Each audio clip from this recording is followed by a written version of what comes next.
Welcome to Infidelity Tales Lab. We're grateful you've chosen to join us today. Tell us, which part of the world are you watching from? Big city? Small town?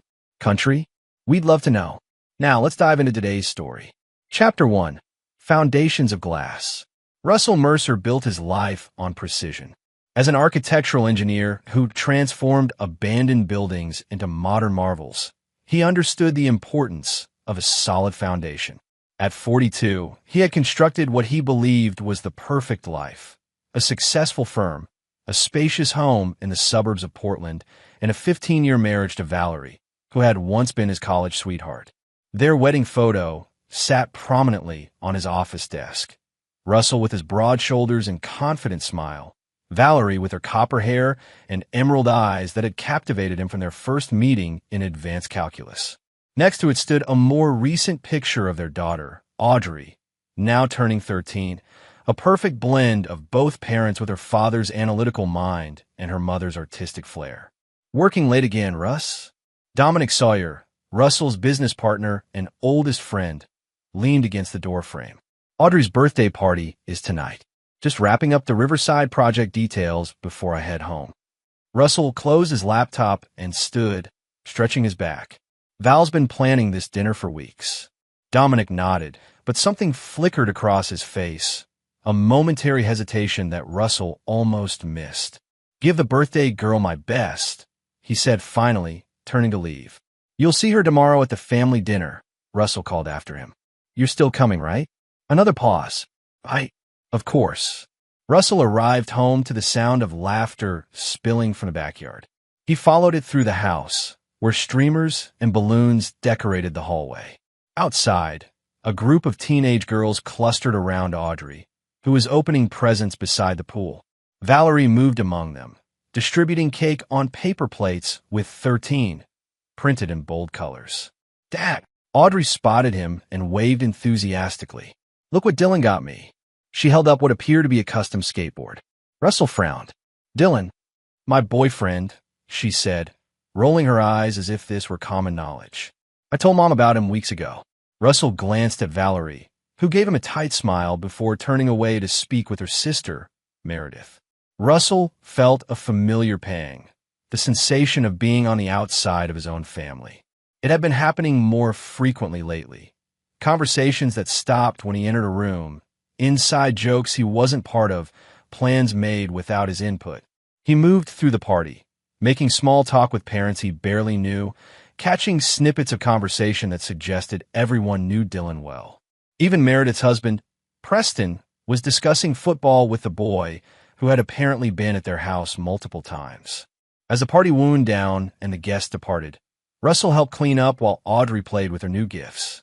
The tension in his shoulders slowly uncoiled as he thought about tomorrow's family dinner, a proper celebration where he could reconnect with everyone. His in-laws would be there, along with Dominic and a few close friends. A chance to feel centered again in his own life. "Can't wait for the big family dinner tomorrow," he said brightly, bagging the last of the gift wrapping. "My mother always said birthdays should be celebrated twice, once with friends, once with family." His sister-in-law, Meredith, laughed to sound like ice cracking. "Wait, you don't know? That was yesterday." Russell froze. "What?" His mother-in-law, Diane, pulled out her phone with a look of discomfort mixed with a strange satisfaction. "Here, see for yourself." She swiped through photos. The same dining room table where they had celebrated holidays for years, now laden with Audrey's favorite dishes. Toast being raised with everyone smiling. His father-in-law Gerald, Dominic and his wife, even Preston with his arm around Meredith. Everyone was there. Everyone except Russell. "There must be some mistake," he said, though the evidence was clear on screen. Valerie snatched the phone from her mother's hand and shoved it into her purse. "Maybe take the hint next time," she snapped. The backyard fell silent. Audrey stared at her feet, suddenly fascinated by her shoelaces. No one would meet Russell's eyes except Diane, who watched him with a predatory curiosity. Russell didn't respond. His mind was already calculating, assembling pieces of a puzzle he hadn't known existed until now. The late nights when Valerie claimed to be with Meredith. The business trips that seemed to coincide with Dominic's absences from the office. The gradual exclusion from his daughter's life. He smiled, a cold, precise expression that made Diane take an involuntary step back. "I think it's time for cake," he said calmly, turning toward the house. "I haven't had any yet." Behind him, he heard Meredith whisper to Valerie, "He's taking it better than I expected." They had no idea what he was capable of taking, or giving back. Chapter 2. Fractures and Fault Lines. Russell spent the night on the sofa in his home office, staring at the ceiling and replaying years of interactions through a new lens. By dawn, he had compiled a mental inventory of suspicious circumstances, inconsistencies, and outright lies that had obscured the truth of his marriage. When he heard Valerie moving around the kitchen, he rose, showered in the guest bathroom, and dressed in one of the spare suits he kept for client emergencies. He found her sipping coffee and scrolling through her phone, seemingly unconcerned about the previous night's revelation. "Morning," he said, pouring himself coffee. "Audrey up yet?" "She's spending the day with Meredith," Valerie replied without looking up. "Preston's taking them shopping in Seattle." "Without asking me? Without even telling me?" His voice remained level, a feat of control that would have impressed even his most demanding clients. Valerie finally met his gaze. "It was decided at the dinner. The one you missed." "The one I wasn't invited to," he corrected. "Why, Val? What's happening to us?" She set down her phone with deliberate care. "Nothing's happening, Russell. Nothing has changed. You've always been distant, married to your work, not to us. So, this is punishment? Excluding me from my daughter's birthday celebration?" "It wasn't exclusion. You were working late, as usual. We had to reschedule, and then..." She shrugged. "It just happened. Things don't just happen, Val. Not things like this." He leaned forward. "Is there someone else?" The question hung in the air for 3 heartbeats before she laughed. A brittle sound with no humor.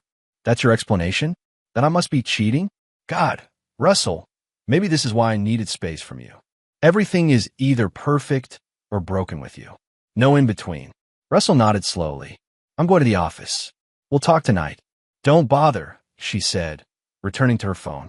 "I'm having dinner with Diane. She's worried about me after your little scene yesterday." "My scene?" he echoed incredulously.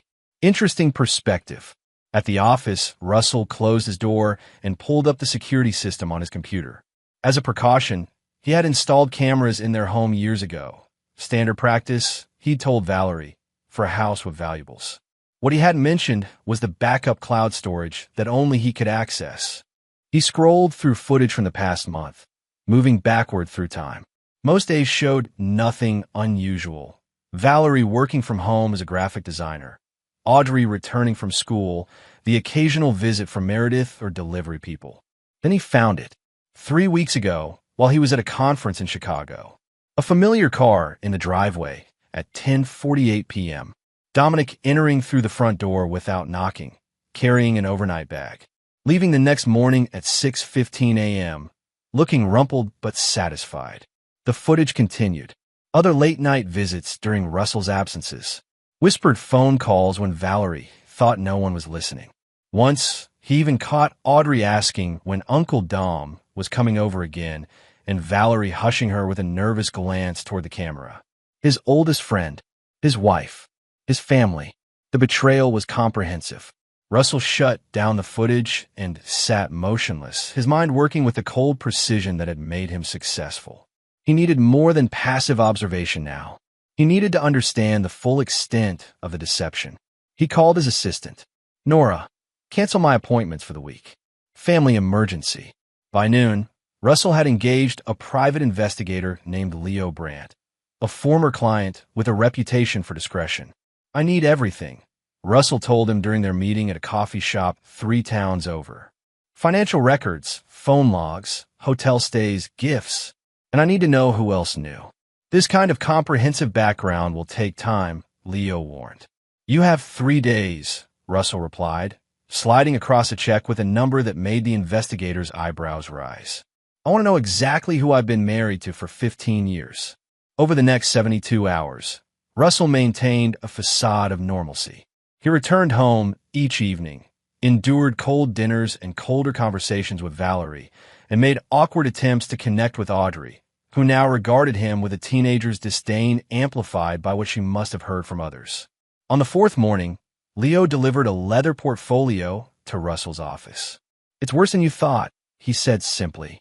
Russell opened it alone, methodically reviewing hundreds of pages of evidence. The affair with Dominic had begun nearly 2 years ago, shortly after Russell had made him a partner in the firm. There were hotel receipts, romantic restaurant bills, jewelry purchases, all funded by the company accounts that Dominic helped manage. More disturbing were the text messages Leo had recovered. Conversations between Valerie and Meredith discussing Russell with contempt. Exchanges with Diane plotting how to gradually separate him from family events. Even messages to Audrey, subtly undermining her relationship with her father. "He's just like your grandfather," Valerie had written to their daughter. "Obsessed with work, oblivious to what's happening right in front of him. Don't expect him to show up for your real life." The final page was a legal document. Preliminary divorce papers that Valerie had drawn up 3 months ago, but hadn't yet filed. The terms were breathtaking in their audacity. Full custody of Audrey, the house, half of Russell's business, and substantial alimony.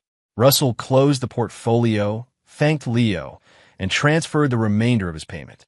Then he drove to the bank and opened a new account under his personal corporation, one that Dominic had no access to.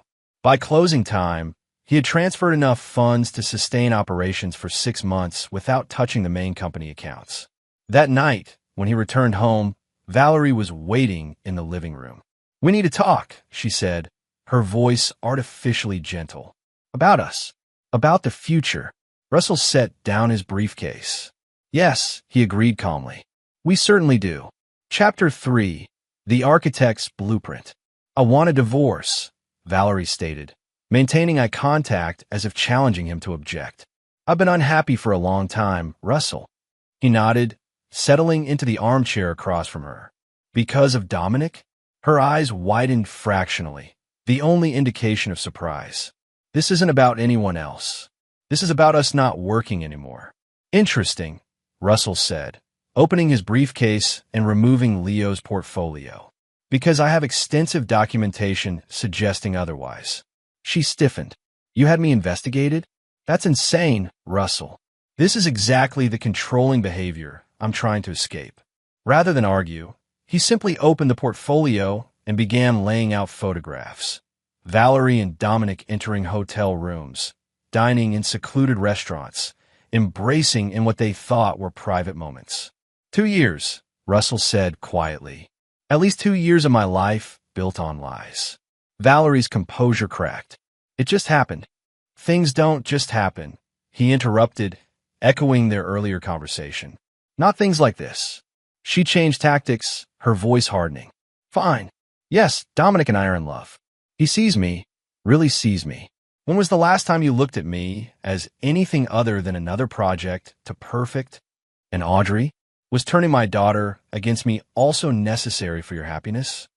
She deserves to know what kind of man her father really is." Russell laughed, a sound so devoid of mirth that Valerie flinched. "And what kind is that exactly? The kind who works tirelessly to provide for his family? The kind who trusted his wife and best friend implicitly? Or perhaps you mean the kind who doesn't yet know what he's capable of when everything he values is stolen from him?" Fear flickered across Valerie's face before she masked it with disdain. "Are you threatening me? Because these divorce papers," she pulled out her own folder, "already account for emotional abuse." "I'm not threatening anything," Russell replied. "I'm simply informing you that I'm aware of the situation. Now, you mentioned divorce, and I agree it's necessary. But your terms are unacceptable." "You haven't seen my terms," she snapped. "Haven't I?" He extracted the draft divorce papers from his portfolio. "Filed under your maiden name with your attorney, Trevor Walsh. Quite ambitious, especially considering the prenuptial agreement you signed." Valerie paled. "How did you?" "I prefer to be thorough," Russell interrupted. "And speaking of thoroughness, I should mention that I've already consulted with the top 5 divorce attorneys in the state. Conflict of interest prevents them from representing you now." "That's dirty," she hissed. "No, Val. Dirty is conspiring with my in-laws to exclude me for my daughter's life. Dirty is embezzling from my company to finance your affair. Dirty is planning to take everything I've built while portraying me as an absentee father and husband. Valerie stood abruptly. You can't prove any of that. I don't need to prove it to know it's true, Russell said, closing his portfolio. But rest assured, I can prove whatever becomes necessary. Now, I suggest we handle this civilly. I'll have my attorney contact you with terms that reflect the prenuptial agreement. In the meantime, I'll be staying at the Harbor View Hotel. Running away? She sneered, regaining some confidence. Typical. Not running, Val. Planning. He stood and retrieved his briefcase. Oh, and you might want to warn Dominic. The firm's financial audit begins tomorrow. He left her standing in the living room, her face a mask of shock and rage. As he drove to the hotel, Russell made 3 calls. First to a locksmith to change the locks on his office, then to the company's accountant to initiate an emergency audit, and finally to a realtor to quietly list their vacation cabin, solely in his name, for immediate sale. By midnight, Russell had converted the hotel suite into a command center, with laptops, documents, and whiteboards filling the space. On the central board, he wrote 3 names: Valerie, Dominic, Diane. Beneath each, he began listing weaknesses, pressure points, and secrets that Leo had uncovered. For Valerie, it was her carefully constructed social image and her artwork, a series of sculptures she'd been working on for a gallery submission. For Dominic, his gambling debts and a DUI that Russell had helped expunge years ago. For Diane, her precarious financial situation that Valerie's father had kept hidden from everyone. Russell worked through the night, constructing a plan with the same methodical precision he applied to his architectural projects. By dawn, he had a blueprint for a different kind of demolition, one that would leave no visible scars, but would collapse the foundations of those who had betrayed him. When his phone rang at 6 a.m., he answered without checking the caller ID. Russell, Dominic's voice was cautious, hesitant. Val called me. We need to talk. Yes, Russell agreed, surveying his completed plan. We certainly do. Chapter 4, Opening Gambit. The conference room of Mercer and Sawyer Architectural Engineering felt smaller than usual as Russell sat at the head of the oval table, facing Dominic across its polished surface. Between them lay financial reports, project files, and client contracts, the anatomy of the business they had built together over a decade. An audit? Dominic's voice strained for casualness. Seems excessive for a routine financial review. Russell smiled thinly. Nothing routine about embezzlement, Dom. Embezzle. Dominic's face flushed. That's a serious accusation. It's not an accusation yet, Russell replied, flipping open a folder. Just an observation about certain irregularities. Hotel rooms in Boston when you were supposedly meeting clients in Chicago. Jewelry purchases classified as client appreciation gifts. Restaurant bills for 2 coded as business dinners. Dominic swallowed. I can explain. I'm sure you can, Russell interrupted. And you'll have plenty of opportunity when the forensic accountants arrive this afternoon. Russell, come on. We've been friends for 20 years. Were we? Russell leaned forward. I thought so. Until I saw the footage of you entering my home at night while I was away. Until I read your messages to my wife planning my daughter's birthday dinner.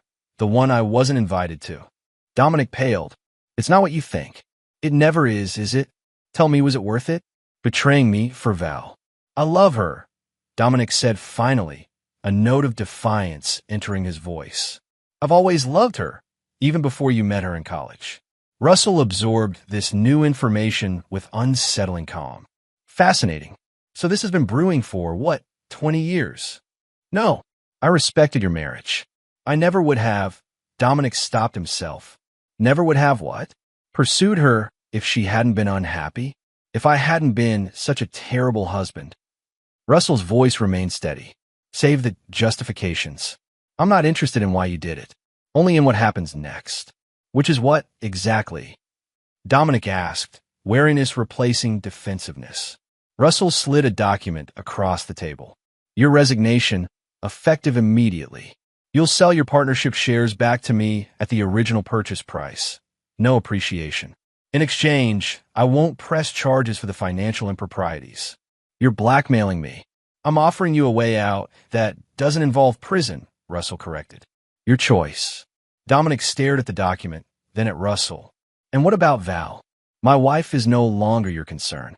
If you hurt her, I don't hurt people, Dom. I simply ensure they experience the natural consequences of their choices. Russell checked his watch. You have until the accountants arrive at 2 o'clock. Then this offer expires. After Dominic left, resignation signed, office belongings in a cardboard box, Russell called an emergency staff meeting. With calm authority, he informed the team that Dominic had resigned for personal reasons and that all his projects would be redistributed. No one questioned the explanation, though Nora, his assistant, gave him a look that suggested she suspected more. By evening, Russell had secured the company's financial stability and removed Dominic's access to all accounts and client files. One element of his plan was complete. Now, for the more delicate matter. He drove to his in-laws' sprawling colonial home in the historic district, where Gerald and Diane had lived for 40 years. Gerald answered the door, his imposing frame belying his 70 years. Russell, he said, surprise evident in his voice. Didn't expect to see you. I need to speak with both of you, Russell replied. It's important. Inside, Diane was arranging flowers in the living room, her spine stiffening when she saw Russell. Well, this is unexpected. Valerie's not here. I know, Russell said, taking a seat uninvited. I came to see you. Gerald settled into his favorite armchair. What's this about, son? Respect, Russell answered, and the lack of it I've experienced in this family. He turned to Diane. Starting with you. Diane's carefully manicured fingers paused on a lily stem. I don't know what you're talking about. The dinner you organized for my daughter, without me. The text you sent Valerie about finally being rid of him. The conversations with Meredith about how to divide the family assets once Valerie left me. Russell listed each point calmly. Should I continue? Gerald looked between them, confusion giving way to understanding. Diane? What is he talking about? He's making things up, she insisted, but her voice lacked conviction. He's trying to turn you against me because Valerie finally stood up to him. Interesting interpretation, Russell mused. Gerald, did you know that Diane has been withdrawing money from your retirement account for the past 3 years? About $300,000 in total. The color drained from Diane's face. That's a lot, is it? Russell produced a bank statement from his pocket and handed it to Gerald. Your accountant was quite helpful when I mentioned potential financial elder abuse. Gerald scanned the document, his expression hardening. Diane, is this true? I had expenses, she said defensively. Family needs that you wouldn't understand. Like funding Valerie's affair with Dominic?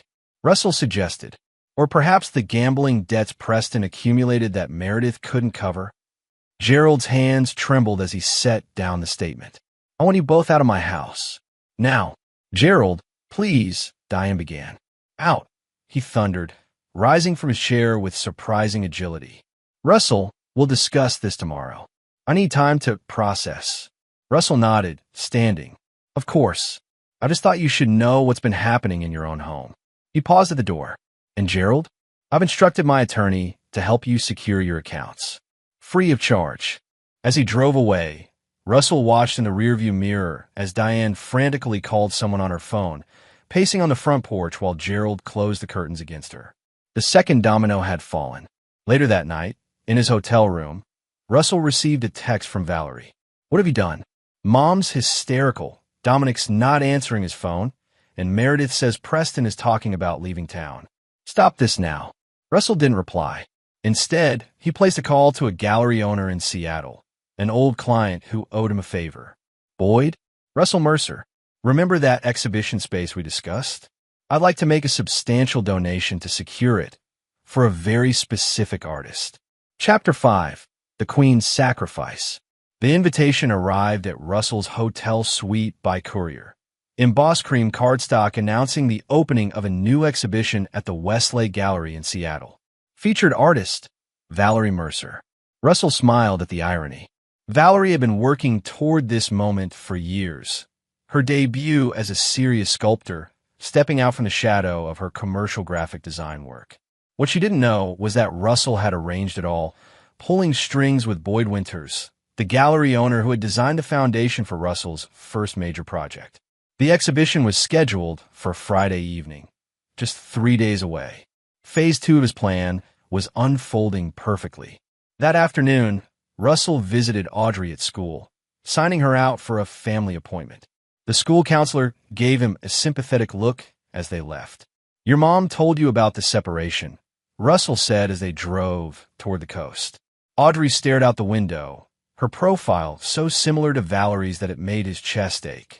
"She said you're trying to ruin everything. Is that what you believe?" She shrugged, the quintessential teenage response. "I don't know what to believe anymore. Everyone's lying." Russell nodded. "That's fair. So let me tell you the truth, and you can decide for yourself." For the next hour, as they walked along the rocky beach near the lighthouse where he had proposed to Valerie, Russell explained the situation in terms appropriate for a 13-year-old. He didn't vilify her mother, but didn't shield her from reality either.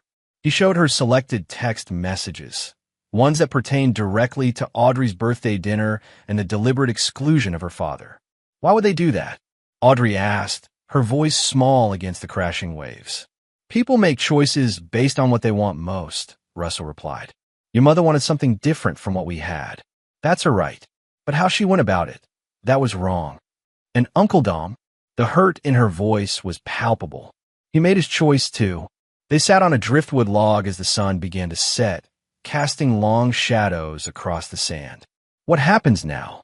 Audrey finally asked. "That depends partly on you," Russell said.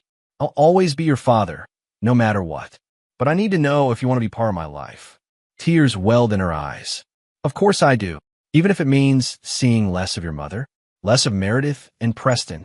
She considered this, showing a maturity beyond her years. "Can I think about it?" "As long as you need." He handed her a small box.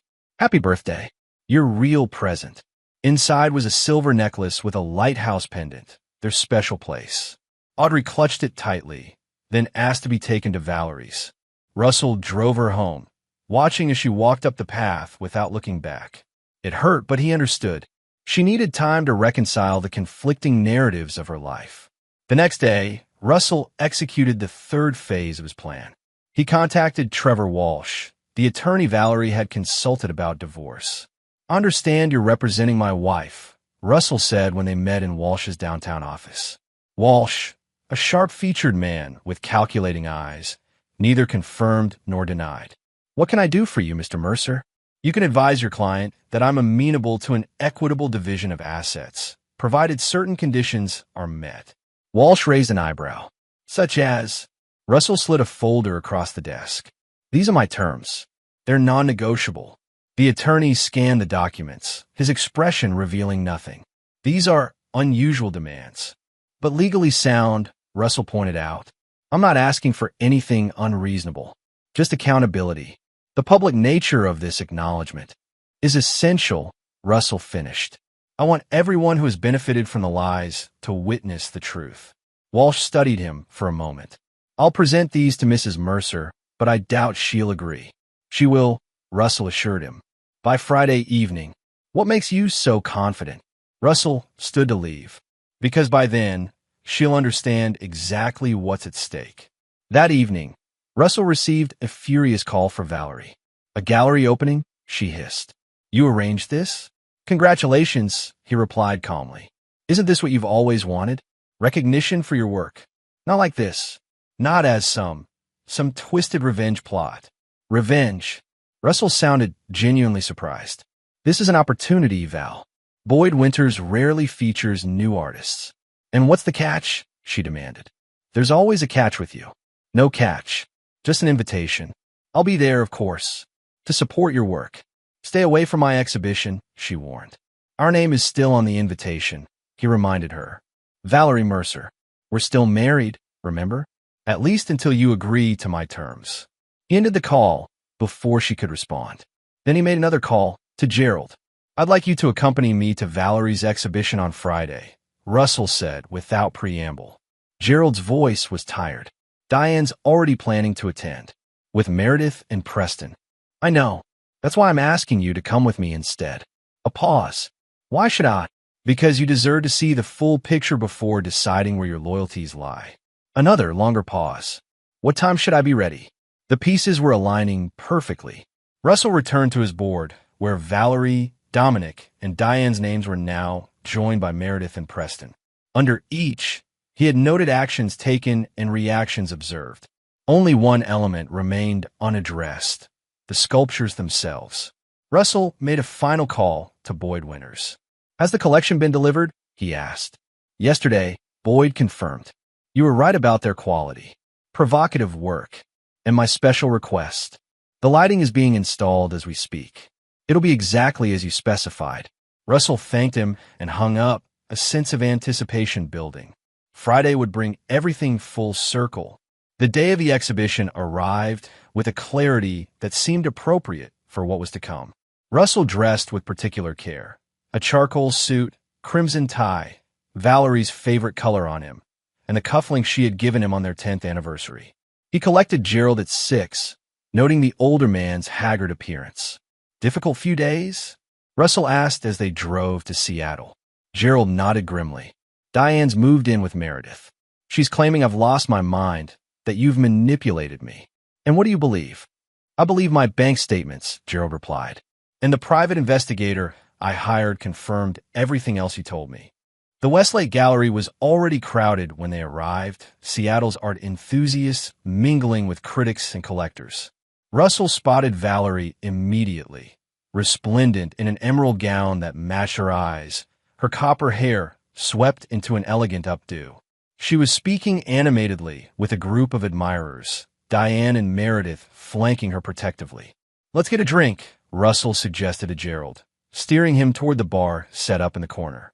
As they waited, Russell surveyed the room, noting the positions of Valerie's sculptures, 7 pieces arranged strategically throughout the space.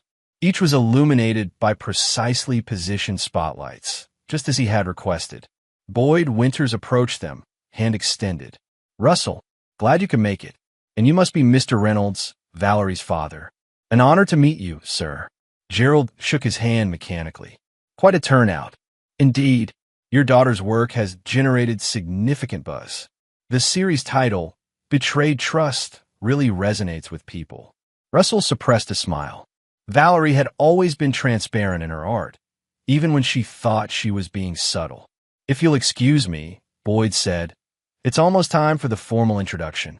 As Boyd moved to the center of the gallery, Russell guided Gerald to a position with an unobstructed view of all 7 sculptures. The crowd quieted as Boyd welcomed everyone and began to extol Valerie's artistic vision. In Betrayed Trust, Valerie Mercer explores the complex dynamics of human relationships through abstract forms that nonetheless convey powerful emotions, Boyd announced. Each piece represents a facet of betrayal. The lies we tell, the truths we hide, the masks we wear. Valerie stepped forward to appreciative applause, her smile radiant until she spotted Russell and Gerald. Her expression faltered momentarily before she recovered. Thank you all for coming, she began. This collection represents 2 years of work inspired by, she hesitated, by personal experiences and observations. Russell raised his glass to her in a silent toast, his gaze unwavering. She looked away quickly, continuing her prepared remarks about artistic process and emotional authenticity. As she spoke, Russell reached into his pocket and pressed a small remote control. Instantly, the lighting in the gallery shifted, subtly at first, then more dramatically as ultraviolet elements activated within each spotlight. The sculptures began to transform. Invisible elements painted with UV-reactive pigments, added during the installation under Russell's direction, emerged across each piece. Words, dates, snippets of text messages, hotel receipts, all the evidence of Valerie's affair with Dominic and the conspiracy to exclude Russell from his family, rendered in glowing script across the very art that was meant to be her triumph. Gasps rippled through the crowd as the hidden messages became apparent. Valerie stopped mid-sentence, her face draining of color as she realized what was happening. "What is this?" she whispered, loud enough for those nearest to hear. Russell stepped forward. "It's the truth, Val. illuminated for everyone to see, just like your art was meant to do. Diane moved toward them, fury in her eyes. You monster!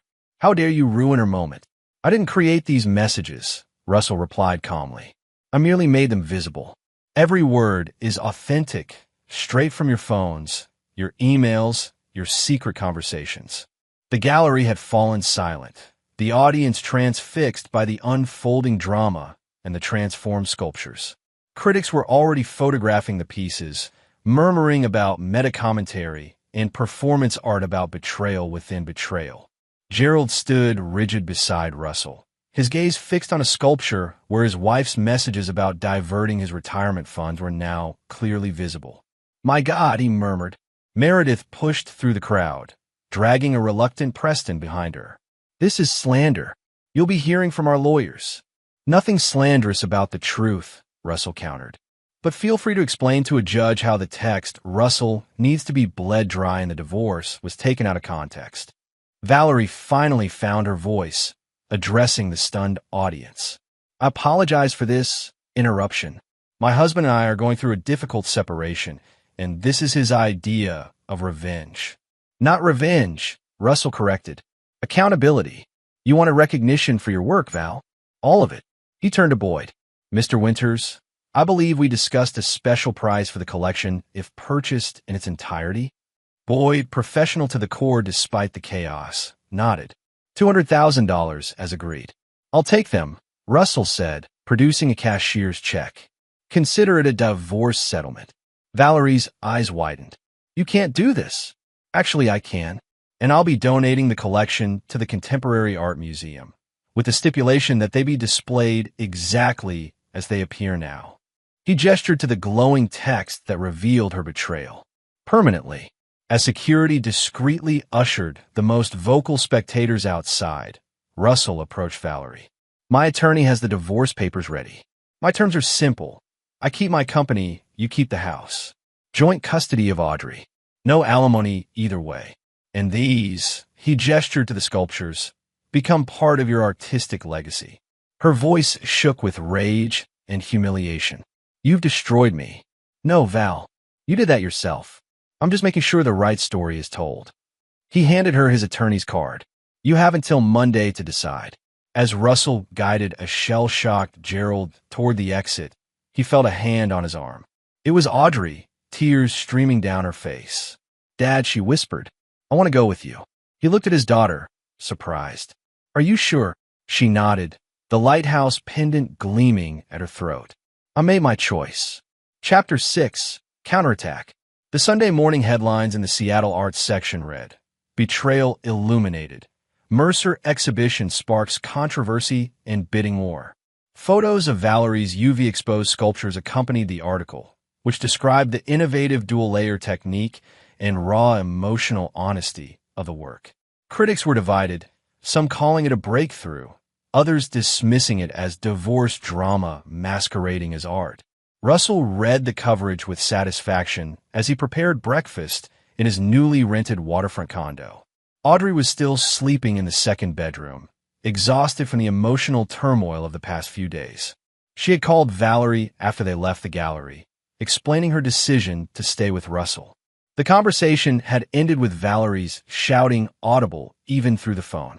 His satisfaction was short-lived. At 9 o'clock, his phone rang. Nora, his assistant, calling on a Sunday.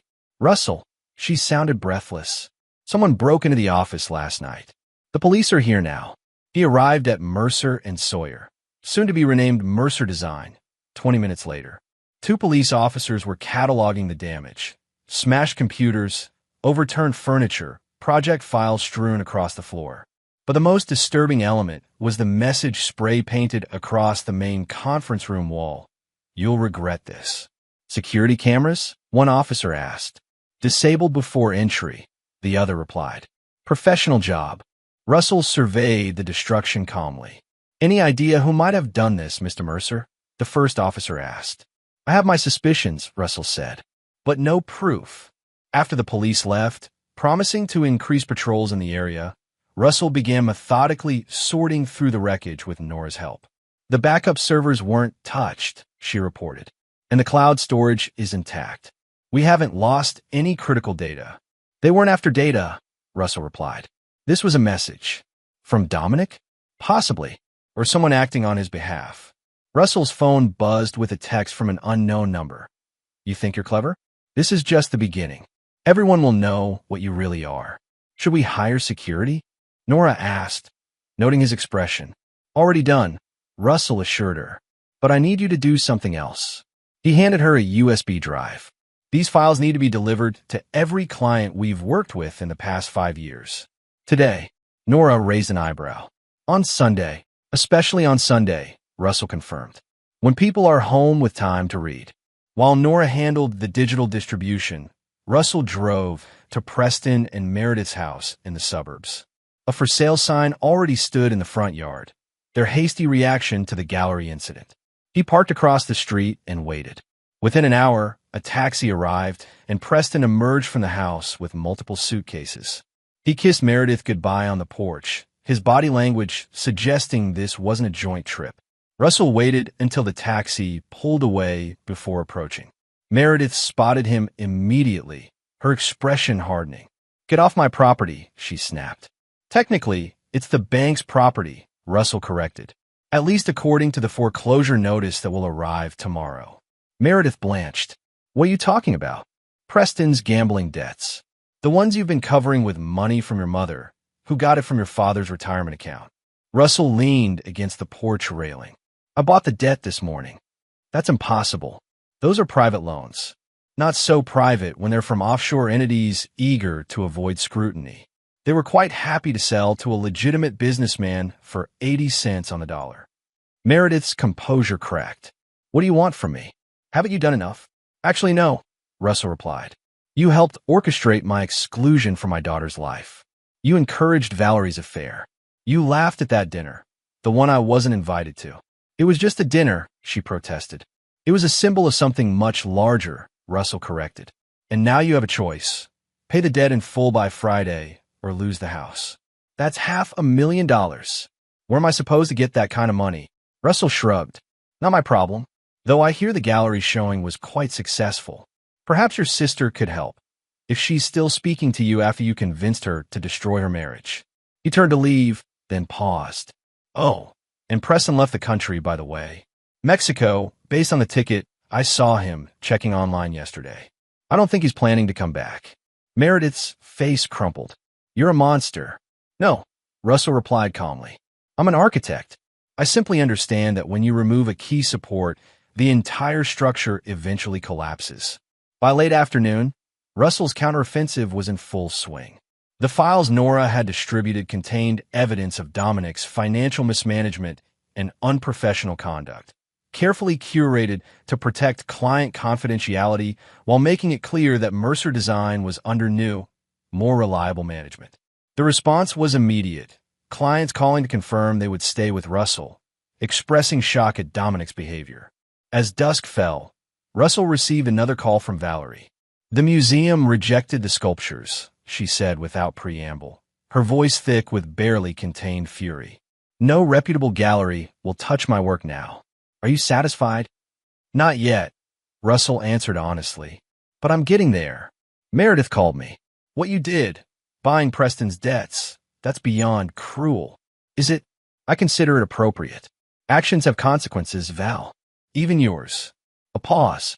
What will it take to end this? Just tell me. I already have. Sign the divorce papers on my terms. Publicly acknowledge what you did. And then we can all move forward. I'll be destroyed professionally. Socially. So was I. Russell reminded her. The difference is I didn't deserve it. After disconnecting, Russell checked on Audrey, who was completing homework at the dining table. Everything okay? He asked. She nodded tentatively. Mom keeps calling. And Grandma Diane. You don't have to talk to them if you don't want to. I know. She chewed her lip. Dad, are you going to forgive Mom? Eventually, Russell considered the question carefully. Forgiveness isn't always the point, Audrey. Sometimes accountability is more important. But it hurts so many people. Grandpa Gerald, Uncle Preston, everyone. They hurt themselves, Russell corrected gently. They made choices knowing they were wrong, believing there would be no consequences. That's not how the world works. Audrey nodded slowly. Like in physics, every action has an equal and opposite reaction. Exactly. Russell smiled at his daughter's insight. The question isn't whether there will be a reaction, but what form it takes. Later that night, as Audrey slept, Russell received a final text from Valerie. Fine, I'll sign your papers. But this isn't over. He smiled at the empty threat. Of course it wasn't over. It was merely entering its final phase. Chapter 7. Endgame. The law offices of Harrington and Blake occupied the 32nd floor of a downtown high-rise, offering panoramic views of the city skyline and harbor beyond. Russell arrived 15 minutes early for the divorce mediation, dressed in a steel gray suit that matched the overcast sky outside. Cynthia Blake, his attorney, greeted him in the reception area. "They're already here," she murmured. "All of them." Russell raised an eyebrow. "All?" "Valerie, her attorney, Dominic, Diane, Meredith. Even your father-in-law." "Interesting," Russell mused. "An audience for the finale." Cynthia studied him. "Are you sure about these terms? We could push for more, given the circumstances." "The terms are perfect," Russell assured her. "This isn't about money." They entered the conference room, where the tension was palpable. Valerie sat beside Trevor Walsh, her face a mask of cold dignity despite the dark circles under her eyes. Dominic sat behind them, while Diane and Meredith clustered together on the opposite side. Gerald sat alone at the far end of the table, separate from everyone. "Mr. Mercer," Walsh began formally, "my client has agreed to your proposed settlement terms, with one addition." He slid a document across the table. "A non-disclosure agreement. For all parties." Russell skimmed the document, then passed it to Cynthia without comment. She read it thoroughly before speaking. "This NDA would prevent my client from discussing the circumstances of the divorce with anyone," she observed, "including the events at the gallery exhibition." "Precisely," Walsh confirmed. "What's done is done, but there's no need for further public airing of private matters." Russell leaned forward. "I understand the desire for discretion, but I have a counter-proposal." He removed a folder from his briefcase. A public statement, jointly issued, acknowledging the facts of the situation. Valerie's composure finally broke. "You want me to publicly confess to an affair? To humiliate myself even further?" "I want the truth acknowledged," Russell corrected, "by everyone involved." Diane scoffed. "This is absurd. You've had your revenge, Russell. The gallery, the sculptures, buying Preston's debt. Isn't that enough?" "It would be," Russell agreed, "if this were about revenge. But it's not. It's about accountability." "Bullshit," Dominic interjected, speaking for the first time. "This is about control. It always has been with you, Russell. Everything perfect, everything in its place, including your wife." Russell turned to face his former friend. "Is that how you justified stealing from me, Dom? By telling yourself I somehow deserved it?" "You weren't there for her," Dominic insisted. "You were building your precious company, your reputation. She was alone. She was my wife," Russell replied simply. "And you were my friend." Walsh cleared his throat. "Perhaps we should focus on the agreement at hand." "No," Russell interrupted. "Let's be clear about why we're here. This isn't just about Valerie's affair or Dominic's betrayal. It's about a systematic effort to exclude me from my family, to turn my daughter against me, to prepare for a divorce designed to destroy me professionally and financially." He looked at each person in turn. Diane, who encouraged the affair and helped divert Gerald's retirement funds. Meredith, who hosted the clandestine meetings and convinced Preston to lie for her sister. Dominic, who embezzled from our company to finance his relationship with my wife. And Valerie, who orchestrated it all. The room fell silent. Gerald, who had remained quiet until now, finally spoke. "Is this true, Diane? All of it?" Diane couldn't meet his gaze. "Gerald, please. You don't understand." "I think I do," he said heavily. "I think I finally do." Russell removed the public statement from his folder and placed it on the table. "One signature from each of you acknowledging your role. Then we file the divorce agreement as written, and we all move forward. And if we refuse?" Meredith challenged. "Then I release everything," Russell said simply. "Every text, every email, every bank record. To the press, to your employers, to your friends. Total transparency. Trevor Walsh examined the statement. This is remarkably restrained, given the circumstances. No specific details of the affair, no mention of financial improprieties. Just acknowledgement of betrayal of trust and actions taken to undermine the marriage. As I said, this isn't about humiliation, Russell reiterated. It's about truth. Valerie studied him, truly seeing him perhaps for the first time in years. Why does this matter so much to you? The truth is already out there. The gallery, the sculptures.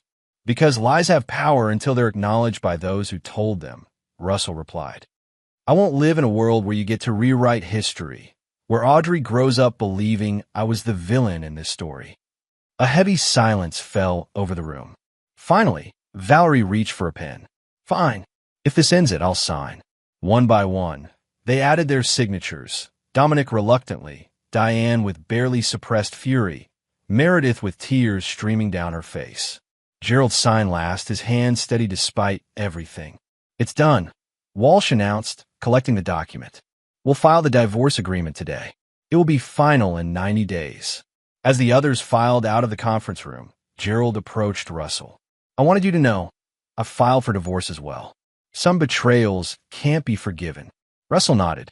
I'm sorry it came to this. Don't be, Gerald replied. The truth hurts, but lies destroy. You taught me that. He extended his hand. I hope you'll still allow me to see Audrey. Of course, Russell assured him, shaking his hand. You're still her grandfather. Last to leave was Valerie, hovering at the doorway after everyone else had gone. You've won, she said quietly.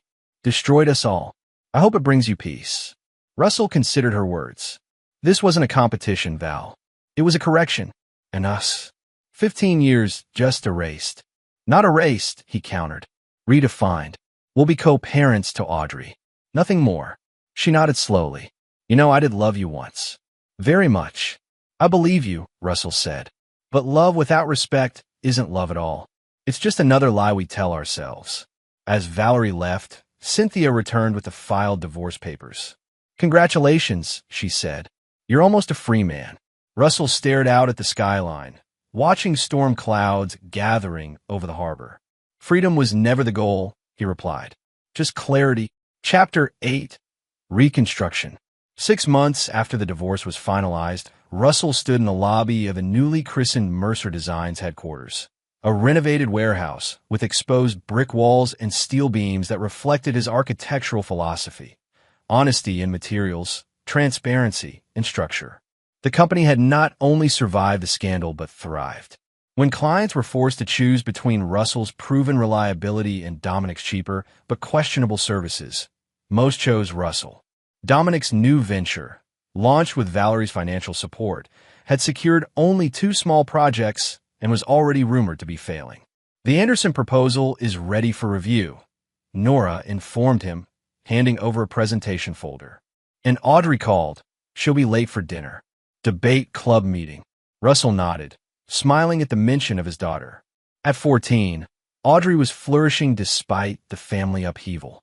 She split her time between Russell's condo and Valerie's house, now significantly downsized after financial reality had forced her to sell the family home. Audrey had initially struggled with divided loyalties, but had gradually found her equilibrium, accepting both parents while understanding the truth of what had happened.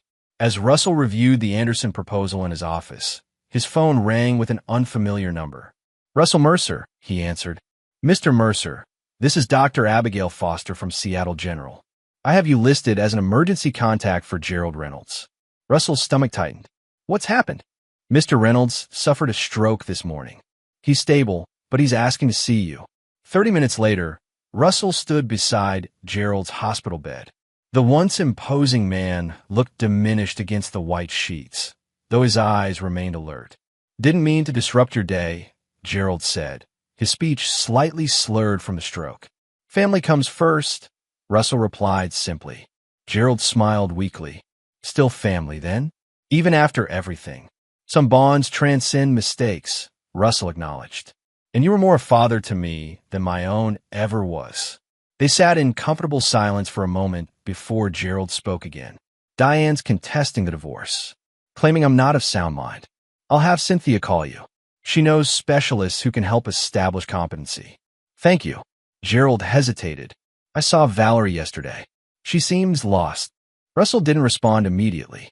He had deliberately maintained minimal contact with Valerie, interacting only regarding Audrey's schedule and needs. The public statement had done its work. Their social circle now understood what had happened, without salacious details, but with enough clarity to prevent Valerie from portraying herself as the victim. Her art career had stalled after the gallery incident, though a few smaller venues had recently shown interest in her work. She made her choices, Russell finally said. Now she lives with them, as we all do, including you. Gerald asked, what choices are you living with? Russell considered the question. The choice to prioritize truth over comfort, justice over peace. And has it brought you happiness? Happiness wasn't the goal, Russell replied. But I sleep better now. After leaving the hospital, Russell drove to the lighthouse, his thinking place, where he had proposed to Valerie and where he had explained the truth to Audrey. The late afternoon sun cast long shadows across the rocky beach as he walked along the shore, contemplating Gerald's question more deeply. Was he happy? The anger that had fueled his meticulous revenge had burned away, leaving a cooler, clearer perspective. He had achieved exactly what he intended. Accountability for those who betrayed him, preservation of his relationship with Audrey, and professional continuity. By those measures, he had succeeded completely. Yet something remained unresolved, not with Valerie or Dominic or the others, but within himself. The architect in him recognized that demolition was only the first step in rebuilding. The question was, what would he build now? His phone vibrated with a text from Audrey. Debate 1. Can we celebrate at Luigi's? Russell smiled, typing back, absolutely. Meet you there at 7. As he walked back to his car, he passed a woman photographing the lighthouse. She lowered her camera as he approached, revealing an open, intelligent face framed by dark curls. Perfect timing, she said, gesturing toward the horizon. The light's amazing right now. Russell followed her gaze to where the setting sun transformed the clouds into a canvas of amber and gold. It is, he agreed. Are you local? She asked. I'm doing a book on Pacific Northwest lighthouses. This one's architecture is particularly interesting. The reinforced concrete base with that unusual octagonal tower. I am local, Russell confirmed. And you're right about the design. They had to adapt it to withstand the coastal erosion patterns unique to this area. Her eyes lit with interest. You know your architecture. I should, he replied with a small smile. It's my profession. I'm Sophie, she offered, extending her hand. Sophie Lockhart, architectural photographer and lighthouse enthusiast. Russell Mercer, he said, shaking her hand. Architect, and he hesitated, work in progress. They talked for 20 minutes about lighthouse design, coastal engineering, and the interplay of functionality and aesthetics. For the first time in over a year, Russell found himself engaged in a conversation that had nothing to do with betrayal or revenge or the past. When he mentioned his dinner plans with Audrey, Sophie nodded in understanding. I won't keep you from your daughter, but if you're interested, I'm giving a presentation on architectural photography at the library next Thursday. Might give you some new perspectives for your work. I'd like that, Russell found himself saying, surprising himself with his genuine interest. As he drove to meet Audrey, Russell reflected that rebuilding wasn't necessarily about replacing what was lost. Sometimes it meant creating something entirely new, something stronger with better foundations and clearer sightlines. The blueprint wasn't yet complete, but for the first time since that fateful birthday party, he felt ready to begin drafting it. Chapter 9. The Final Calculation. 1 year to the day after Audrey's fateful birthday party, Russell hosted a small gathering at his condo. Gerald was there, mostly recovered from his stroke, engaged in animated conversation with Sophie about her latest book project. Audrey flitted between the adults, now 15 and growing into a poised young woman with her father's analytical mind and emerging confidence. Russell observed them from the kitchen as he prepared coffee, feeling a sense of peace that had been elusive for so long. The past year had brought significant changes, Gerald's divorce from Diane had finally been settled. Audrey had adjusted to her new normal between two households, and Russell's firm had expanded with 3 new architects joining the team. His phone buzzed with a text from Nora. Sawyer Design officially filed for bankruptcy today. Thought you should know. Russell absorbed this information without surprise. Dominic's venture had been struggling for months, unable to secure major clients despite drastically undercutting competitors' bids. According to industry gossip, Dominic had grown increasingly desperate, cutting corners on materials and design safety to compensate for his financial shortfall. Another text followed. Also, V was at the office earlier. Left something for you. This was unexpected. Russell and Valerie maintained strict boundaries, communicating only about Audrey through scheduled calls or emails. She had never visited his office. Everything okay? Sophie asked, appearing in the kitchen doorway. Over the past 6 months, she had become an increasingly important part of Russell's life. First as a friend who shared his passion for structural integrity and design philosophy. Then as something more. Yes, he assured her. Just work. She studied him with the same attention she gave to her photographic subjects. Russell Mercer, you're a terrible liar, which is actually one of your better qualities. He smiled, conceding the point. Apparently Valerie left something in my office today. Sophie nodded. Curious timing. My thoughts exactly. After the gathering ended and Audrey left for her weekend with Valerie, Russell drove to the office.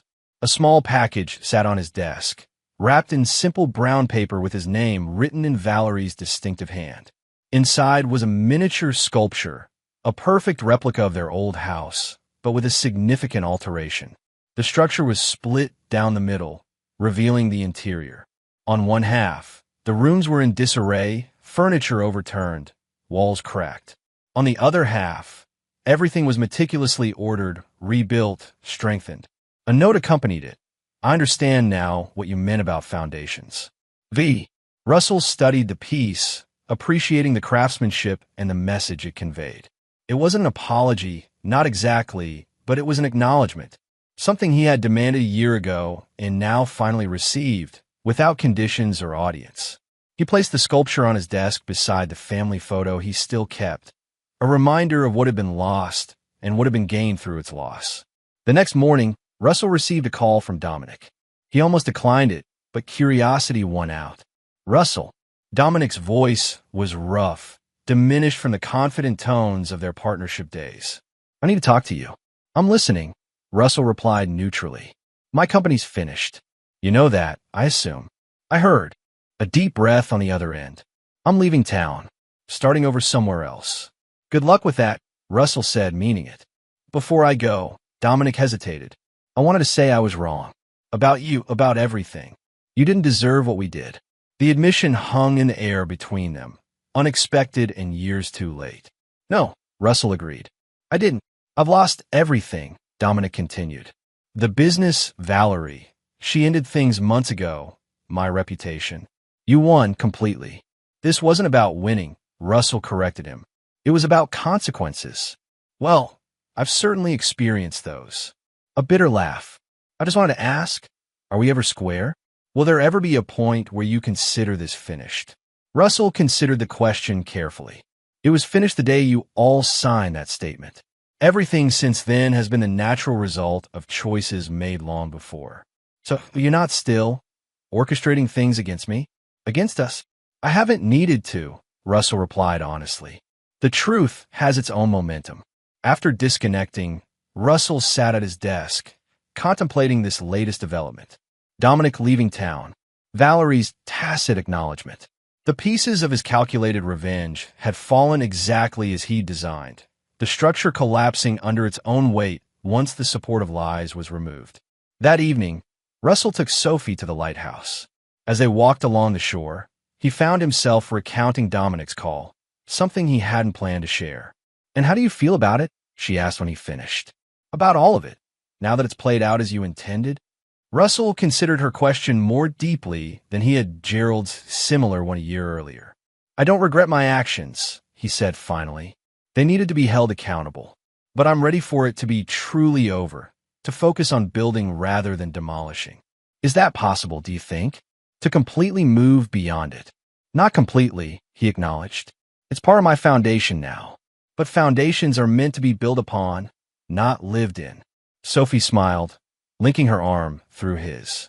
That's very architectural of you. Occupational hazard. He returned her smile. Speaking of architecture, there's something I've been wanting to discuss with you.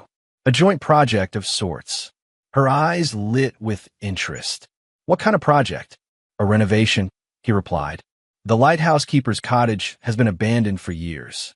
I've acquired the property and preliminary approval to restore it, with modern updates while preserving its historical significance. That sounds fascinating, Sophie said. But why a joint project? Because I thought it might be somewhere we could eventually share, Russell answered, watching her reaction carefully. If that's something you might consider. Sophie's expression softened. Russell Mercer, are you asking me to move in with you? In a hypothetical restored lighthouse cottage. I'm asking if you'd like to help design our future, he clarified. The specifications are negotiable. She laughed, a warm, genuine sound that contrasted sharply with the cold, calculated laughter he remembered from that birthday party a year ago. I like that very much. As they continued their walk, Russell reflected on the journey from that moment of shocking betrayal to this point of new beginning. He had not forgiven those who betrayed him. That had never been his intention. But he had built something stronger from the ruins, a clearer understanding of loyalty, a deeper bond with Audrey, a more honest relationship with Gerald, and now a future with Sophie based on mutual respect and shared values. The lighthouse beams swept across the darkening water, illuminating the path ahead momentarily before returning to darkness, then light again. A rhythm of revelation and shadow, clarity and mystery, not unlike the pattern of human relationships. Russell had always preferred clarity, even when the truth was painful. It was why he couldn't simply walk away when the betrayal was revealed, why he'd methodically ensured that everyone faced the consequences of their actions. You're thinking very loudly, Sophie observed, squeezing his arm gently. Just appreciating the view, Russell replied, looking not at the lighthouse, but at her. Some might call what he'd done revenge, he reflected. Perhaps it was. But it was also justice, cold and precise, like the architectural calculations that ensured a structure would stand against any storm. In the end, what he did next hadn't wiped the smiles from their faces through cruelty or violence, but through the systematic exposure of truth they had tried to hide. And now, with that chapter closed, he was ready to begin drafting a new design, one built not on the shifting sands of deception, but on the solid bedrock of honesty. That, ultimately, was the final calculation, the understanding that while the past couldn't be changed,